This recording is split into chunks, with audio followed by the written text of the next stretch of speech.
안녕하세요. 승부TV입니다. 프로토가 이번 회차를 마지막으로 휴식기에 들어가죠. 휴식기에 들어가기에 앞서 여러분들이 좋은 선택으로 좋은 결과가 있기를 기원하겠습니다. 다시 한파가 찾아와 바람이 엄청 불면서 매우 춥네요. 오늘은 해외 축구 몇 경기를 분석해 보겠습니다. 아무쪼록 여러분 모두 따뜻하고 행복한 겨울 나시기를 바라겠습니다. 먼저 세리에 볼로냐와 베로나 경기입니다. 볼로냐는 리그 13위에 랭크되어 있으며 현재 8경기째 승이 없습니다. 최근 8경기에서 5무 3패를 기록하고 있으며 직전 제노아 원정에서 2대 0으로 패합니다. 따라서 득점력마저 무뎌진 게 아니냐는 평가가 있죠. 지난 시즌부터 이어져 오고 있는 수비 불안은 이번 시즌에도 계속해서 볼로냐의 발목을 잡고 있습니다. 오늘 경기에서도 홈 2점을 안고 반등을 시도하겠지만 측면 수비진에서 발생한 전력 누수와 중원의 압박 효율이 떨어지기 때문에 베로나 공세 위기를 자초할 공산이 많다는 평가입니다. 그리고 활용 가능한 대체 자원이 없어 측면 수비 불안 문제가 계속해서 반복되어 발생하고 있죠. 현재 17경기를 소화한 리그에서 31점을 실점하고 있습니다. 최근 8경기에서도 단 한 번만 클린시트가 있을 뿐 모든 경기에서 실점을 하고 있죠. 여기에다가 직전 제노아전에서 비록 원정이었지만 전후반 각각 1점씩을 실점하고 득점을 하지 못해 이제는 득점력까지 잃어버리지 않았냐는 우려를 사고 있습니다. 이에 맞서는 헬레스 베로나는 직전 홈에서 크로토네를 2대1로 제압하죠. 최근 3경기에서 2승 1무로 패배가 없이 승점을 챙겼습니다. 베로나 역시 중원에서 전력 누수가 심상치 않지만 어느 정도 경기에 영향을 미칠 수 있는 수준이라는 평가입니다. 하지만 베로나는 볼로냐와 달리 대체 자원 활용을 통해 어느 정도 압박 효율과 공격력에서 강점을 보여줄 수 있을 것이라는 평가가 있습니다. 한마디로 볼로냐는 부상 이탈에 대한 충격이 있으며 베로나는 별로 충격이 없다는 얘기죠. 양팀 다 부상 이탈은 매우 많습니다. 또 베로나는 득점력이 많이 개선되고 있습니다. 리그 17경기에서 22득점을 기록했으며 최근 5경기에서 모두 득점이 발생했죠. 특히 공격형 미드필더 자카니의 경기력이 꾸준히 유지되면서 왼쪽 측면에서 안정적인 기회를 많이 만들어내고 있으며 수비적인 안정감의 바탕 위에 어느 정도 공격에서도 성과를 내고 있는 베로나입니다. 그리고 또 최근 5번은 원정에서 3승 2무로 원정에서 상승세를 보여주고 있습니다. 자, 최근 양팀의 경기력 차이가 보여지는 것은 크죠. 하지만 양팀의 맞대결에서는 치열한 접전이 펼쳐지는 양상입니다. 그리고 볼로냐 또한 최근 많은 무승부를 기록하고 있지만 제노아전에 패하기 전까지는 5연속 무승부를 기록했죠. 많은 무승부를 기록하고 있지만 홈에서만큼은 꾸준히 득점을 해주고 있습니다. 다만 공격 이후 수비 전환의 안정감이 떨어지기 때문에 베로나의 역습에 효과적으로 대응을 하기 어렵다는 평가가 있죠. 따라서 이 경기는 최근의 흐름으로 봐서는 원정팀 베로나 쪽으로 승기가 흘러갈 수도 있으리라는 생각이 있지만 볼로냐 또한 홈에서만큼은 좋은 경기력을 보여주고 있기 때문에 2.5점 기준점 오버의 양상으로 흘러갈 수도 있을 것이라는 생각입니다. 그리고 승패는 가늠하기 어렵다는 판단이죠. 따라서 이 경기는 2.5점 기준점 오버를 선택하시는 게 가장 좋은 선택이라는 생각입니다. 분데스리가 14위 호펜하임과 15위 빌레펠트 가는 경기입니다. 호펜하임이 최근 별로 좋지 않죠. 직전 살케 공사에게 4대 0으로 대패를 하고 이전 프라이부르크에게도 3대 1로 크게 패합니다. 최근 2경기에서 무려 7점을 실점하고 있죠. 반면 빌라펠트는 최근 3경기에서 2승 1패를 기록하고 있습니다. 살케 공사와 헤르타 베를린을 상대로 1대 0으로 승리를 거뒀으며 멘헨글라바흐트에게 0대 1로 패하죠. 따라서 최근의 행보는 원정팀 빌라펠트가 훨씬 더 낫지만 부여된 배당으로 봐서는 전혀 그렇지 않죠. 따라서 양팀의 체급 차이가 어느 정도 느껴진다는 평가입니다. 자, 최근 5경기에서 1승 4패로 부진한 호펜하임은 특히 지난 라운드에서 최악의 팀으로 분류된 살케공사에게 무려 0대4로 참패를 당합니다.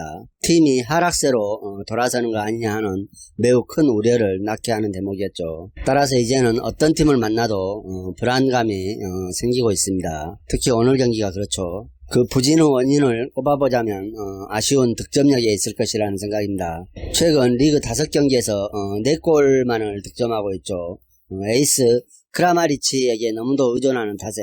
크라마리치가 상대에게 밀집 수비를 당해 막히면은 특별한 대안이 없는 공격 전개 방식이라고 할 수 있겠습니다. 또 이번 게임에서는 그나마 크라마리치 대신해서 상대수 수비를 끌고 다닐 수 있을 것으로 보이는 바움가르트너가 경고 누적으로 결장하죠. 따라서 상대팀이 크라마리치 한 명만을 수비하면은 오늘 경기는 승산이 있을 것이라는 가혹한 평가가 있습니다. 그만큼 대체 자원들에 대한 평가도 좋지 않다는 생각입니다. 그리고 수비에서 부상 자원이 너무 많죠.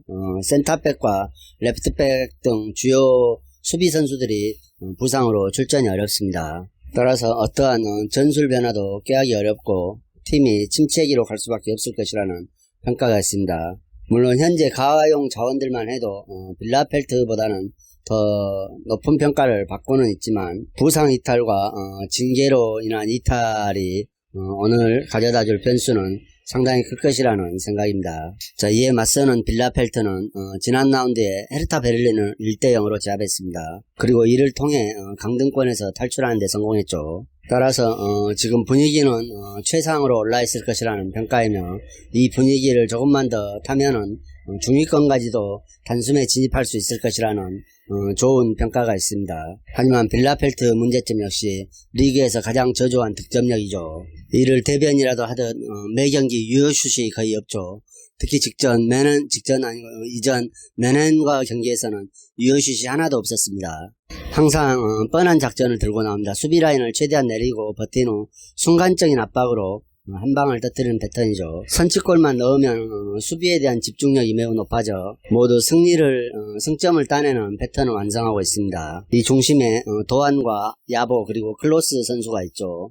이 선수들이 먼저 한 골만 선취해주면 승점을 따내는 경우가 매우 많았습니다. 따라서 이번 경기도 호펜하임이 매우 공격적인 양상을 띌 것이며 빌레펠트는 매우 수비적인 양상으로 경기를 임할 것입니다. 실제 호펜하임이 크게 패했던 두 경기를 봐서도 점유율 면에서는 상당히 높은 점유율과 많은 슈팅을 기록한 만큼 호펜하임이 공세로 나오겠지만 이를 효과적으로 처리하지는 못할 것이라는 생각입니다. 그리고 빌레펠트에게 역습을 허용해 실점을 내줄 수 있을 것이라는 생각입니다. 겉보기에는 호펜하임이 우세하지만 빌레펠트가 승점을 따낸다고 해서 전혀 이상할 것이 없는 흐름으로 전개될 것이라는 생각이죠. 하지만 역시 대패 이후 연속해서 크게 패하지는 않죠, 축구가. 따라서 이 경기는 호펜하임의 공격력 자체가 현재 무뎌져 있고 빌레펠트 수비 또한 매우 효율적인 모습을 보여주고 있기 때문에 최대한 1대1 정도 승부는 되지 않을까 하는 생각입니다. 물론 해외 배당 흐름은 호펜하임 쪽으로 흐르고 있지만 이 경기는 빌레펠트가 최근 4경기에서 1대0 승부를 치르고 있는 만큼 2.5점 기준점 언더를 고려해보는 게 가장 좋은 선택이라는 생각입니다. 언더를 추천드리겠습니다. 프리미어리그 웨스트햄과 번리 경기입니다. 양팀 다 최근 흐름은 좋습니다. 특히 웨스트햄은 컵대회 포함 최근 3경기에서 클린시트를 달성하고 있죠. 비록 순위는 리그 10위에 랭크되어 있으나 5위 토트넘과는 승점이 3점 차에 불과합니다. 따라서 오늘 경기에 승리해 상위 랭크로 진입하고 싶은 마음이 굴뚝 같을 것이라는 생각입니다. 이전 첼시에게 3대0으로 대패한 이후 행보가 남달라졌죠. 브라이튼과 사우스햄튼을 상대로 연속으로 무승부를 기록하며 직전 리그에서 에버턴이라는 대열을 1대0으로 잡아냅니다. 그것도 원정에서 잡아냈죠. 특히 리그 2경기 연속 클린시트를 따내며 수비적에서도 매우 안정감 있는 흐름을 유지하고 있습니다. 하지만 역시 득점력이 문제가 되죠. 2, 3선 자원대로 폼은 좋으나 최전방에서 활약을 해주고 있지 못해 득점면에서 부진한 흐름이 이어지고 있습니다.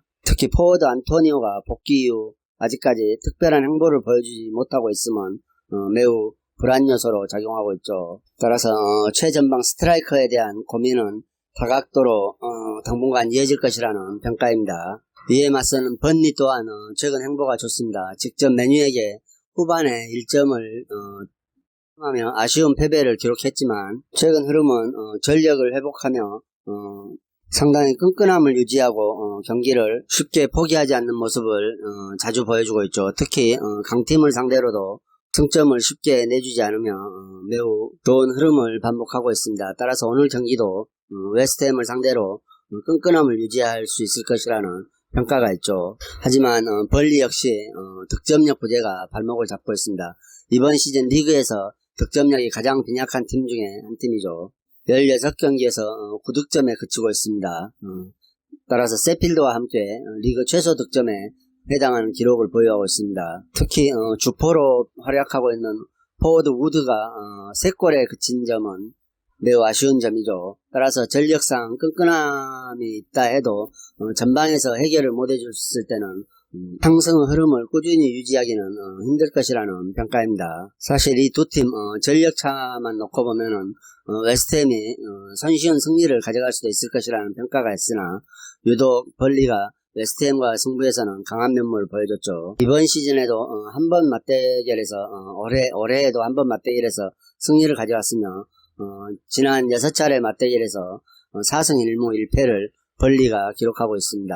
또 최근 리그 3번의 맞대결에서는 2대0, 3대0, 1대0으로 모두 벌리가 이겼으며 점수를 한 점도 내주지 않았죠. 이 상승 흐름을 어느 정도 무시하지는 못할 것 같습니다. 자, 양팀 다 최근 공격이 되지 않고 있죠. 수비적인 면에서는 매우 우수한 성적을 거두고 있지만 공격이 되지 않고 있습니다. 그렇다면 우리가 선택할 선택지는 언더밖에 없겠죠. 역시 해외 흐름은 지금 초반이지만 벌리 쪽으로 약간 흐르는 경향이 있습니다만 최근 양팀은 득점력을 보았을 때 이 경기는 언더를 선택하시는 게 가장 좋은 선택이라는 생각입니다. 베레데빗이 18위 FC 에먼과 3위 비테스의 경기입니다. 에먼이 최근 3연패에 빠져있죠. 그것도 큰 점수를 허용하며 매우 좋지 않는 흐름에 빠져 있습니다. 최근 4경기에서 승이 없고 3경기에서 무려 11점을 실점하고 있죠. 특히 직전 헤라클레스 원정에서는 상대에게 20개의 슈팅을 내줄 만큼 무력한 경기력을 유지했으며 상대에 비해 1개의 유효 슈팅만을 기록하는 등 4대0으로 대패합니다. 거의 경기를 포기하는 수준이었죠. 이것 때문에 이번 경기에서도 기대가 많이 낮은 것은 사실입니다. 당연히 수비 불안이 문제로 대두되고 있겠죠. 센터백 빈도르프를 3선까지 올려 압박 효율을 높이려는 시도를 하고 있으나 안정적인 면에서 이를 제대로 활용하지 못하고 있죠. 따라서 오늘 상승세 흐름에 있는 비테스를 만나 비테스의 흐름에 말려 또다시 많은 실점을 할 공산이 크다는 평가입니다. 비테스는 직전 위트레이트를 1대0으로 잡아내며 최근 5경기에서 알크마르에게만 3대1로 패했을 뿐 모두 승리를 가져왔죠. 4승 1패를 기록하고 있습니다. 특히 원정에서 멀티골을 넣으며 승리한 부분이 오늘 경기에 함수 역할을 할 수 있을 것이라는 생각입니다. 최근 빌렘과 헤라클레스를 상대로 2대0으로 원정에서 승리했죠. 양팀 다 FC 에먼과 같이 하위권에 처져 있는 팀이기에 비테스 현승에 대한 기대치가 높은 이유입니다. 또 이 경기만 보아도 2대0으로 승리한 만큼 하위권 팀을 상대로 수비적인 안정감 또한 큰 역할을 하고 있죠. 5백 포메이션을 활용하여 수비 간 간격을 좁히고 상대 공격수들에게 틈을 내주지 않은 등 수비 조직의 끈끈함을 유지하고 있습니다. 따라서 에먼이 최근 공격력에서도 거의 인상적인 모습을 보여주지 못하고 있기 때문에 오늘 경기에서도 비테스 수비가 매우 효율적인 안정감을 보여줄 것이라는 생각입니다. 하지만 공격면에서는 어느 정도 커다란 효과를 거두기는 힘들 것으로 보입니다. 최근 주 공격수들의 흐름이 부진하고 있죠. 하지만 비테스의 다소 아쉬운 득점력보다는 에먼의 수비가 매우 불안한 모습을 보이고 있는 점을 감안했을 때 이번 경기는 플러스 1.0 핸디까지도 비테스가 가져올 수 있을 것이라는 생각입니다. 하지만 이건 도전픽이고 안정화를 고려한다면 BTS의 일반 승만을 추천드리겠습니다. M1이 두께 연속 4실점을 한 점을 고려해 봤을 때 오늘 경기만큼은 수비적으로 어느 정도 정신적인 면이라도 정비를 하고 나오지 않았냐는 생각입니다. 따라서 안전하게 BTS의 일반 승만을 추천드려 봅니다. 세리에 리그 19위 토리노와 리그 14위 스페치아 경기입니다. 홈팀 토리노가 다시 부진에 빠졌죠. 최근 파르마를 3대 0으로 잡아내며 16경기 만에 첫 승을 신고했으나 다시 베로나와 AC 밀란을 상대로 승을 거두지 못하면서 부진의 흐름을 끊어내지 못하고 있습니다. 특히 주중에 밀란과 컵대회에서 연장 혈투를 치르고 돌아온 터라 체력적인 면에서도 매우 큰 부담이 있을 것이라는 평가입니다. 반대로 스페치아는 나폴리와 삼프도리아를 연속으로 잡아내면서 2연승을 기록하고 있죠. 8경기 연속 무승을 끊고 2연승을 거두고 있습니다. 특히 강팀과 맞대결에서도 충분히 자신들의 기량을 발휘할 수 있다는 것을 삼프도리아와 나폴리 경기를 통해서 보여줬죠. 따라서 좋은 2연승의 흐름 속에 맞이하게 되는 토리노는 앞선 두 경기의 상대보다는 확실히 한 단계 떨어지는 팀이죠. 토리노의 최근 흐름은 위험지역에서 많은 파울을 내주며 스스로 위기를 자처하고 있죠. 그리고 주포 벨로티에 대한 의존도가 심하다는 게 토리노 단점으로 지적되고 있습니다. 벨로티 외에는 이렇다 할 공격적으로 두각을 나타내는 선수가 없다는 점 또한 토리노가 빈공에 빠진 상태를 유지할 수밖에 없다는 평가죠.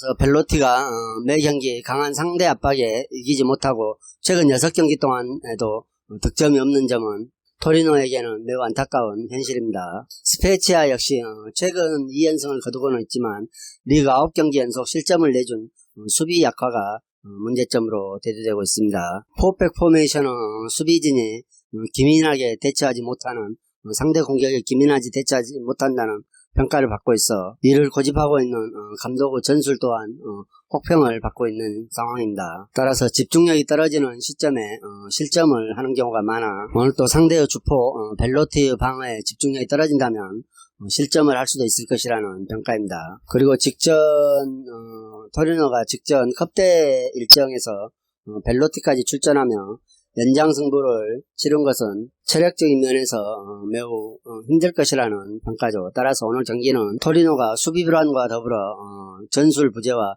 체력적인 열세 등 여러가지 요인에서 원정팀 스페치아에게 뒤진다는 평가를 받고 있습니다. 해외 배당은 현재 시점에서는 토리노 쪽으로 약간 흐르고 있지만 언제 바뀌어도 바뀔 수 있을 것이라는 생각이죠. 따라서 이 경기는 상황만으로 봤을 때는 스페치아가 쉽게 승리를 가져올 수도 있을 것이라는 생각이 있지만 토리노도 최근 흐름에서 AC 밀란에게만 패하고 다른 팀과는 대등한 경기를 보여주면 어느 정도 폼이 올라오고 있음을 감안할 때 체력적인 변수를 제외한다면 약간 대등한 경기를 치를 수 있을 것이라는 생각입니다. 따라서 토리노에게 부여된 마해는 전혀 기대가 되고 있지 않죠. 따라서 이 경기는 스페치아의 뿔엔 승을 추천드립니다. 토리노가 마이너스 핸디패를 한다는 얘기죠.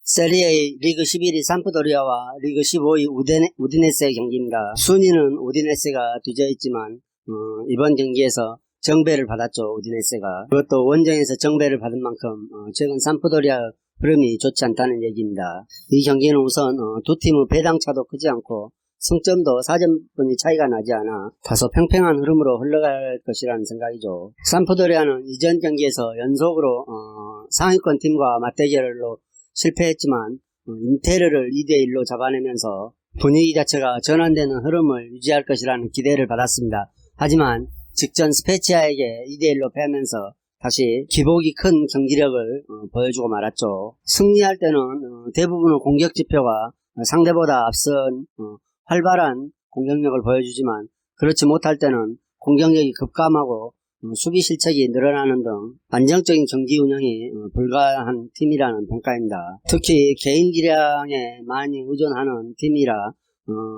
후반에 개개인의 체력이 떨어질 때는 공격도 공격이지만 수비 부분에서 집중력 하락이 눈에 띄고 있죠. 따라서 매번 언급되는 수비 집중력 하락은 압박 효율의 저하로 인해 매번 위기를 맞고 있습니다. 따라서 이를 개선해야 하는 수적인 보강이나 자원 교체 등이 활발히 이루어져야 하나 어떠한 개선책도 내놓지 못하고 있으니 삼프도리아의 약점으로 평가받고 있습니다. 이에 맞서는 우디네세도 최근의 흐름은 별로 좋지 않죠. 특히 6경기째 승리 없이 부진한 흐름을 이어오고 있습니다. 그리고 오늘 경기 이후 아탈란타와 인터밀란을 만나는 일정이 기다리고 있어 오늘 반드시 무승의 흐름을 끊어내야만 부진에서 탈피할 수 있을 것이라는 평가가 있습니다. 다만 원정에서 높은 득점력을 기록하고 있다는 것은 우디네스에게는 매우 고무적인 현상이죠. 홈보다는 경기당 평균 득점률이 2배로 상승합니다. 원정에서. 따라서 오늘 경기에서도 1점 이상의 득점을 기록하는 데는 큰 무리는 없어 보입니다. 하지만 우디네스는 최근 부상 병동에 시달리고 있죠. 분명 원정에서 강세가 있는 팀이긴 하지만 많은 포지션에 걸쳐 부상자가 발생함으로써 경기력을 100% 발휘할 수 없다는 점 또한 우디네스에게는 큰 약점이 될 것입니다. 따라서 오늘 경기 흐름은 우디네스가 원정에서 활발한 경기력을 바탕으로 경기를 주도하려 하겠지만 정상적인 팀이 아니라는 것을 고려해 봤을 때 특히 삼프도리아를 제압할 수 있을 만한 유리한 역량은 발휘하지 못할 것이라는 생각입니다. 삼프도리아 역시 100% 전력이 아니라 다양한 부분에서 위험 요소를 드러내며 아쉬운 경기를 펼칠 수 있을 것이라는 생각이죠. 따라서 이 경기는 최근 양 팀의 흐름이 골도 많이 먹고 매 경기 득점도 넣어주고 있으므로 2.5점 기준점 오버를 선택하시는 게 가장 무난하게 경기를 지켜볼 수 있는 선택이라는 생각입니다.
이상으로 경기 분석을 마치겠으며 여러분들의 좋은 결과가 있기를 기원하겠습니다.